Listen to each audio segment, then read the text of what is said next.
Hai teman-teman dan adik-adik semua, kalau kalian ingin lolos ketika SBMPTN, kalian harus mempersiapkan apa saja sih agar SBMPTN kalian lancar. Yuk langsung simak video kali ini. Sebelum SBM dimulai, kalian harus tahu kapan kira-kira dimulainya pendaftaran SBMPTN khususnya di tahun 2022. Nah, hari ini aku share ke kalian melalui info SBMPTN bahwa pendaftaran UTBK SBMPTN itu ada dan jatuh pada tanggal 23 Maret sampai 15 April. Karena 15 April itu masih waktunya masih lama, jadi kalian bisa mendaftar mulai dari sekarang. Kalian buka link UTBK SBMPTN dan kalian harus pastikan terlebih dahulu bahwa kalian sudah membuat akun LTMPT, karena pelaksanaan UTBK atau SBMPTN pada gelombang 1 17 sampai 23 April dan gelombang 2 28 Mei sampai 3 Juni dan seterusnya. Nah, ketika SBMPTN kalian juga harus tahu nih, ternyata dalam pemilihan jurusan untuk SBMPTN itu hanya bisa dilakukan jika kalian memilih 2 prodi atau 2 jurusan dari 2 perguruan tinggi negeri, atau kalian memilih 2 prodi atau 2 jurusan di 1 perguruan tinggi negeri, ataupun kalian hanya memilih 1 jurusan dan 1 perguruan tinggi negeri. Selain itu, kalian juga harus tahu nih, kira-kira kalian akan memilih apa, atau passion kalian, jurusan yang kalian inginkan itu ingin saintek, soshum, atau campuran. Kalau kalian sudah tahu ketiganya, itu akan mempermudah kalian ketika kalian akan melaksanakan UTBK. Banyak di antara kita merasa dan tahu bahwa saintek hanya dikhususkan bagi siswa IPA saja, tapi siswa IPS pun bisa memilih saintek. Nah, ini perlu diketahui juga untuk adik-adik semua bahwa pemilihan jurusan ini nanti mengarah pada setelah kalian memilih jurusan. Contoh, aku milih bimbingan dan konseling. Bimbingan konseling adalah soshum ya. Lalu satu lagi aku memilih biologi, sedangkan biologi adalah IPA. Nah, ketika kita sudah memilih di akun LTMPT itu akan otomatis kita nantinya harus mendaftar dan kita harus tes IPC, karena keduanya itu dari IPA atau saintek dan satunya lagi itu dari IPS. Jadi kalian tahu dari mana dia itu soshum atau saintek itu dari pemilihan jurusan yang nanti kalian ambil. Jadi pemilihan jurusan yang kalian ambil nanti akan terlihat di akun LTMPT setelah kalian memilih. Jadi biar kalian gak bingung, kalian sekarang langsung share di Google kira-kira jurusan yang kalian minati itu masuk di saintek atau di soshum. Jadi mempermudah kalian nantinya untuk belajar mulai dari sekarang dan mulai mempersiapkan kira-kira kamu nanti akan tes soshum, saintek atau IPC. Nah, sekarang apa sih yang perlu diperhatikan saat akan mendaftar SBMPTN? Yang pertama, kalian harus tahu peminat dan daya tampung kampus atau prodi yang akan kamu pilih nanti di tahun kemarin atau tahun 2021. Kalian bisa cek di Google, kalian tulis peminat dan daya tampung kampus UNESA. Seandainya kalian akan memilih UNESA ya, ini contoh prodi atau jurusan bimbingan dan konseling seandainya seperti itu. Nah, itu kalian bisa melihat kira-kira daya tampungnya berapa di tahun kemarin dan peminatnya sebanyak apa. Nah, itu sebagai peluang dan cara kalian untuk mencari peluang. Selain itu, kalian juga harus memilih berdasarkan prioritas kalian karena memiliki 2 pemilihan jurusan. Jadi kalian harus memprioritaskan mana jurusan pertama yang akan kalian pilih dan mana jurusan kedua yang akan nantinya kalian pilih ketika jurusan yang pertama itu kira-kira kalian tidak bisa diterima. Jadi kalian harus melihat passing grade dari tiap jurusan. Kalau bisa yang atas itu memiliki passing grade yang tinggi. Jadi ketika tinggi, kamu di pilihan kedua bisa jatuh, dan jatuhnya itu tidak di passing grade yang tinggi itu ya. Jadi cari yang daya tampungnya, kalau bisa di pilihan pertama itu yang sedikit tapi memang kamu minati, dan yang pilihan kedua itu yang kamu minati tapi lebih banyak yang kamu minati di satu sih. Cuma pemilihan yang kedua itu kamu minati di nomor 2 tapi memiliki daya tampung yang lebih banyak daripada pemilihan atau pilihan satu kalian. Nah, kalau di zaman SMA kalian pernah melakukan psikotes, kalian langsung lihat aja di hasil psikotes kalian diarahkan di kemampuan kalian itu apa dan diarahkan pada pemilihan karir yang seperti apa dan pemilihan jurusan yang cocok sesuai dengan minat bakat kalian. Itu sangat penting dan bisa kalian cek di hasil psikotes. Selain itu, kalian juga bisa langsung kompromi dengan orang tua. Kalian bisa membicarakan ini dengan orang tua. Tapi kalau seandainya orang tua kalian tidak tahu mengenai perkuliahan dan sebagainya, kalian bisa langsung berkonsultasi dengan guru BK yang ada di sekolah kalian masing-masing. Nah, selain itu, kalian juga bisa langsung bercerita kepada kakak tingkat kalian barangkali yang tahun lalu diterima di jalur SBMPTN dan kalian bisa sharing dengan mereka. Itu sebagai pengalaman kalian dari pembelajaran orang lain. Jadi itu menjadi pembelajaran buat diri kamu sendiri. Selain itu, kalian harus tahu nih mitos dan fakta seputar UTBK SBMPTN. Jadi biar kalian gak salah kaprah ya ketika kalian akan melaksanakan UTBK SBMPTN di tahun ini. Oke, kita cek ya di mitosnya bahwa peserta itu hanya bisa memilih 2 jurusan, Saintek atau Soshum, padahal ada IPC ya. Itu. Dan faktanya juga ternyata kita itu seperti yang sudah dijelaskan kakak tadi bahwa peserta itu bisa memilih 2 PTN dan 2 jurusan, lalu 1 PTN 2 jurusan atau masing-masing 1 jurusan pada 2 PTN atau satu lagi tadi 1 PTN dan 1 jurusan ya, seperti yang sudah dijelaskan tadi. Selain itu, mitosnya peserta UTBK itu memilih pusat tempat UTBK sesuai pilihan jurusan dan PTN.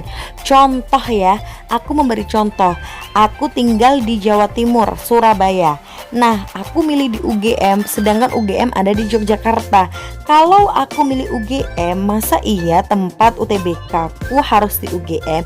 Ternyata itu hanya mitos dan faktanya peserta UTBK itu direkomendasikan memilih tempat UTBK yang dekat dengan tempat tinggal ya. Jadi aku nggak harus ke Yogyakarta karena di Surabaya juga menyediakan tempat UTBK seperti itu. Nah, ini ada mitos lagi bahwa biaya untuk semua kelompok ujian itu sama dan dibayar saat ujian berlangsung. Padahal faktanya biaya Saintek atau Soshum itu 200.000, sedangkan yang campuran itu kalian harus membayar sebesar 300.000 dan dibayar saat masa pendaftaran UTBK, jadi melalui akun LTMPT. Ada mitos lagi bahwa peserta itu cukup mendaftar secara online dan membayar UTBK. Padahal faktanya sebelum membayar, peserta juga wajib menyelesaikan pendaftaran hingga mencetak kartu peserta UTBK. Jadi mencetak kartu peserta UTBK dan menyelesaikan pendaftaran hingga finalisasi itu bisa dikatakan kalian nanti resmi menjadi peserta UTBK di tahun ini. Nah, ini aku kasih contoh ya.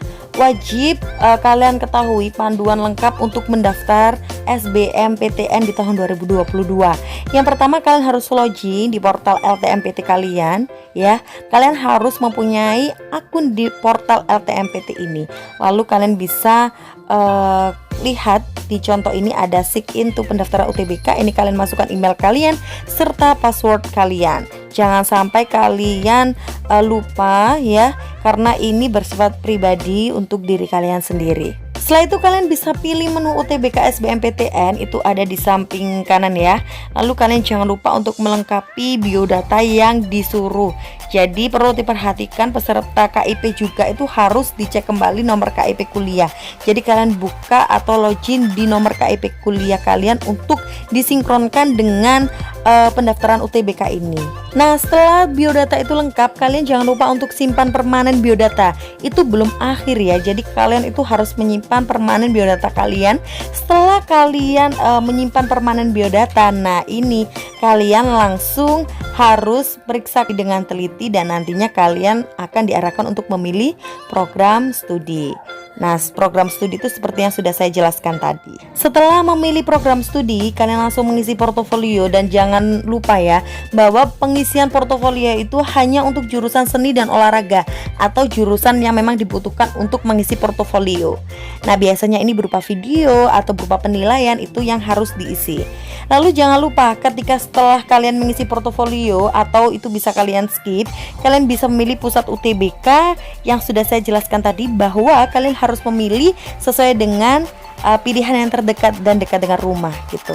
Setelah itu konfirmasi akhir. Setelah semua kamu merasa itu sudah selesai, sudah pilih jurusan sesuai dengan kemampuan kalian, keinginan kalian, dan doa dari orang tua kalian, langsunglah kalian lakukan pembayaran. Nah, kalian juga harus mendownload slip pembayaran itu ya. Jadi kalian bisa membayar melalui bank, detailer, dan sebagainya. Jangan lupa untuk konfirmasi dan simpan permanen, dan unduh serta cetak kartu UTBK. Diunduh itu agar filenya gak hilang, dan cetak untuk itu bukti fisik kalian kalau kalian sudah mendaftar UTBK. Kalian juga harus tahu bedanya pusat UTBK dan lokasi UTBK. Jadi pusat UTBK itu berada pada nama umum atau nama dari kampusnya, dan lokasi UTBK adalah nama dari fakultasnya. Itu contohnya. Contoh lagi kalau kalian di SMA ya. Contoh SMA kalian adalah SMA Negeri 11 Surabaya, dan itu SMA Negeri 11 Surabaya adalah pusat UTBK. Sedangkan lokasi itu ada di contoh ya kelas 10 IPA 6. Nah, itu lokasi UTBK. Pusat dan lokasi itu berbeda. Selain itu, fungsi pusat UTBK dan daftarnya itu bisa 70 pusat UTBK ya sekarang. Jadi ada 70 pusat UTBK yang tersebar di Indonesia. Nah, ini pusat UTBK itu yang nantinya akan menentukan tanggal, lokasi, dan ruangan UTBK. Nah, jika ada masalah kartu UTBK seperti foto tidak muncul, lokasi tidak muncul, dan lain sebagainya, bisa menghubungi pusat UTBK yang dipilih. Makanya kenapa direkomendasikan pilihlah yang terdekat, agar nanti ketika kita tidak meminta ya ada masalah ketika kalian mengalami permasalahan di kartu UTBK, itu kalian bisa langsung menghubungi pusat UTBK yang dipilih. Selain itu, tiap pusat UTBK bisa memberikan kebijakan berbeda terkait dengan pelaksanaan UTBK. Contoh persyaratan wajib swab, atau ada persyaratan tertentu agar kalian nanti ketika masuk di pusat UTBK ini bisa lebih cermat dan lebih ketat gitu ya, pengawasannya itu juga berbeda. Dan hari ini aku mau ngajakin kalian untuk mengevaluasi juga SBMPTN di tahun 2021. Ini statistik UTBK 2021 ya. Ini aku ngambil di UTBK ID. Tahun 2021 ini hasil seleksi Saintek itu mengalami ya, atau peminatnya itu banyak sekali, ada 336.834, dan yang diterima itu ada 85.149.